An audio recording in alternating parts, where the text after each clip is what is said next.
कमळाची ही माळ आपल्या गळ्यामध्ये आम्ही घालत असताना त्या माळेचा धागा कसा सशक्त राहील, हा धागा कसा तुटणार नाही, हे परत विखुरलं जाणार नाही, ही जबाबदारी आता मी तुमच्याकडे सोपवत आहे. माझ्या बीड जिल्ह्याचा विकास करत असताना तुम्ही नेहमीच तुमची ओंजळ भरभरून आम्हाला दिलेला आहे. तुम्ही नेहमीच बीड जिल्ह्याच्या विकासासाठी पाठीशी राहिलात. तुम्ही होतात म्हणून मोदीजींनी दिलेला शब्द आम्ही खरा करू शकले. 50% तुम्ही उचलला भार, म्हणून माझ्या बीड जिल्ह्यात रेल्वे होऊ शकली. माझ्या बीड जिल्ह्यात नितीनजी गडकरी यांनी एवढे नॅशनल हायवे दिले की बीड जिल्ह्याला पूर्ण नॅशनल हायवेची माळा झाली आहे. असा विकास मी पालकमंत्री असताना या नगरपालिकेचा केला. भरभरून निधी आपण नगरपालिकेला दिला, नगरपालिकेच्या पाणी पुरवठ्याला दिला, या भागाच्या विकासाला दिला. आज नगरपालिकेचे हे निवडून आलेले सर्व लोक मिळून आम्ही विकास करताना आपल्याकडे मोठ्या आशेने पाहत आहोत. मी पर्यावरण मंत्री म्हणून इथे शब्द दिला आहे देवेंद्रजी फडणवीस साहेब की माझ्या या बिंदुसरा नदीचा पूर्ण विकास करून, नदीच्या बाजूचा तटाचा विकास करून एक सुंदर असं स्थळ करेन.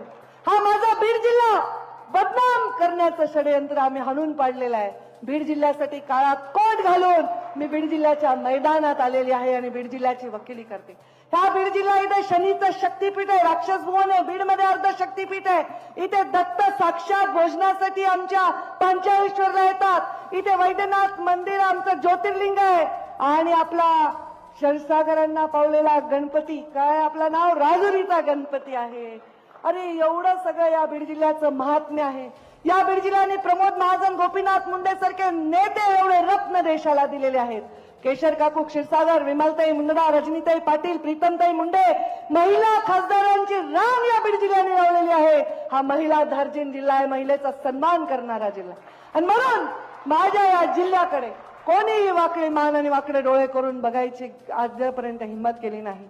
पण राजकीय परिस्थितीमध्ये कुठेतरी माझ्या जिल्ह्याला एका विचित्र परिस्थितीला सामोरं जावं लागलं.